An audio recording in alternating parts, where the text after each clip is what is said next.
এই প্ৰতিবাদ চলিছে, চলিবই। কাৰণ আমি কাৰ দিনৰ পৰা বিৰোধিতা কৰিছোঁ। এইবাৰ তেওঁলোকে যিটো অনুপ্ৰৱেশ আৰু বিদেশী ৰেহাই নিৰ্দেশনা 2025 আনি 10 বছৰৰ অতিৰিক্ত বোজা, আগতে 43 বছৰ দিলে, এতিয়া 10 বছৰ 53 বছৰৰ বিদেশী বোজা আমাক জাপি দিব খুজিছে।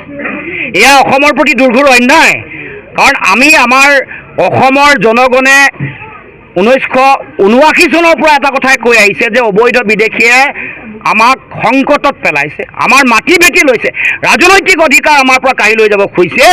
সেই কথা বাৰে বাৰে কৈ অহাৰ পাছতো 85 চুক্তিয়ে এই কথা নিৰ্ণয় কৰিলে যে 71 চনৰ 25 মাৰ্চৰ পিছৰ কোনো বিদেশীকে অসমত থাকিবলৈ দিয়া হ'ব নহ'ব, তেওঁলোকক চিনাক্তকৰণ কৰি ভোটাৰ তালিকাৰ পৰা নাম কৰ্তন কৰি বহিষ্কাৰ কৰিব লাগিব। আমাক 6 নম্বৰ দফা দিব, কিন্তু এইবোৰ সকলো প্ৰতিশ্ৰুতি দিয়াৰ পাছতো 16 মে'ৰ পিছত বিদেশী টালি টোপোলা বান্ধি যাব লাগিব বুলি কৈ দেশৰ প্ৰধানমন্ত্ৰীয়ে অসমৰ ওপৰত 53 বছৰৰ বিদেশী বোজা জাপি দিছে। গতিকে আজি আমি প্ৰতিবাদৰ যোগেদি এইটো কথা স্পষ্টকৈ ক'ব খুজিছোঁ যে অসমৰ জনগণে কা মনা নাছিল, নামানে আৰু ভৱিষ্যতেও এই কা কোনো কাৰণতে অসমৰ ৰাইজে নামানে। ইফালে উচ্ছেদ অভিযান চলি আছে অসমত, কিন্তু আনফালে কাৰ যোগেদি বাংলাদেশক 53 বছৰৰ বিদেশীৰ বোজা অসমক দিব খুজিছে। কাখনক তেওঁলোকে কাৰ যোগেদি 43 বছৰ দিছিলে, এতিয়া নতুনকৈ আৰু 10 বছৰ দিছে। উচ্ছেদ কৰি তেওঁলোকে সেই যিসকলক বিদেশী বুলি উচ্ছেদ কৰিছে তেওঁলোকক মাটি দিছে আৰু ক্ষতিপূৰণ দিছে। কাজিৰঙাত উচ্ছেদ কৰোঁতেও বিদেশী বুলি কৈ 14 কোটি 72 লাখ টকা দিলে। তাৰপিছত গৰুখুটিত উচ্ছেদ কৰি তেওঁলোকে 1 বিঘাকৈ মাটি দিলে। এতিয়া ধুবুৰীত বিদেশী বুলি উচ্ছেদ কৰি তেওঁলোকক 20 কোটি টকা দিব খুজিছে। গতিকে এই যিটো খেল, হিমন্ত বিশ্ব শৰ্মাৰ বিদেশী প্ৰীতি, যিটো বিদেশীৰ যোগেদি নিজৰ ৰাজনৈতিক ভৱিষ্যত সুৰক্ষিত কৰিব খোজা যিটো কথা, সেইটোৰ বিৰুদ্ধে অসমৰ ৰাইজে আগন্তুক দিনসমূহতো আমাৰ সংগ্ৰাম অব্যাহত ৰাখিব। আৰু মানুহক যিটো ভুল বিপথে পৰিচালিত কৰিব খুজিছে, 12 গৰাকীয়ে আবেদন কৰিছে, 3 গৰাকীয়েহে হেনো তেওঁলোকে নাগৰিকত্ব পাইছে। তেওঁ পাহৰি গৈছে যে ৰাষ্ট্ৰীয় নাগৰিকপঞ্জীত 19 লাখ মানুহৰ নাম কৰ্তন হৈছে। তেওঁ অসমৰ আগত কৈছিলে যে অসমৰ ৰাইজক কৈছিলে যে এইখন ৰাষ্ট্ৰীয় নাগৰিকপঞ্জীত আৰু বিদেশী নাম আছে।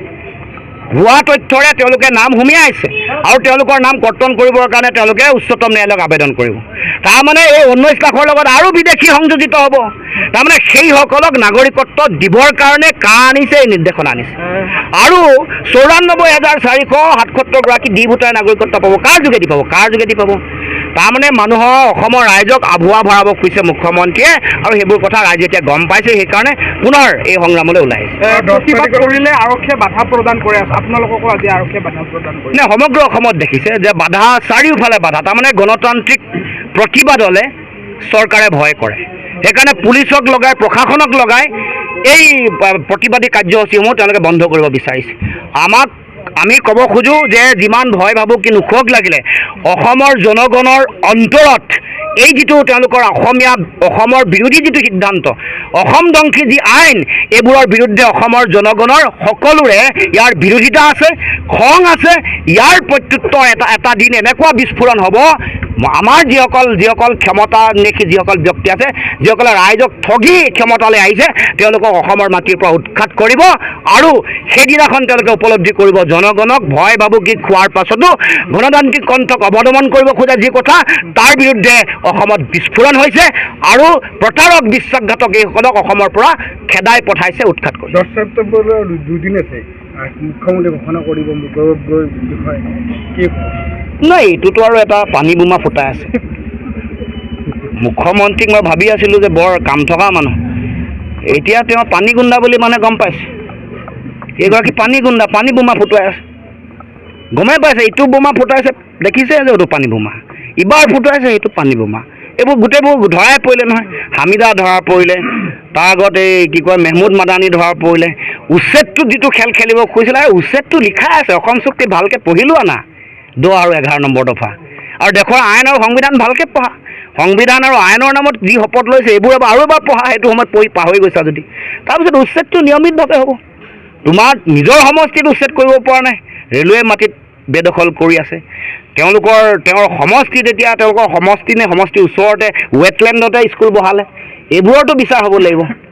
এনিমেল কৰিডৰত মানে ৰিজৰ্ট বহাইছে, এইবোৰ বিচাৰ কোনে কৰিব? আমাক এইবোৰ লাগিব।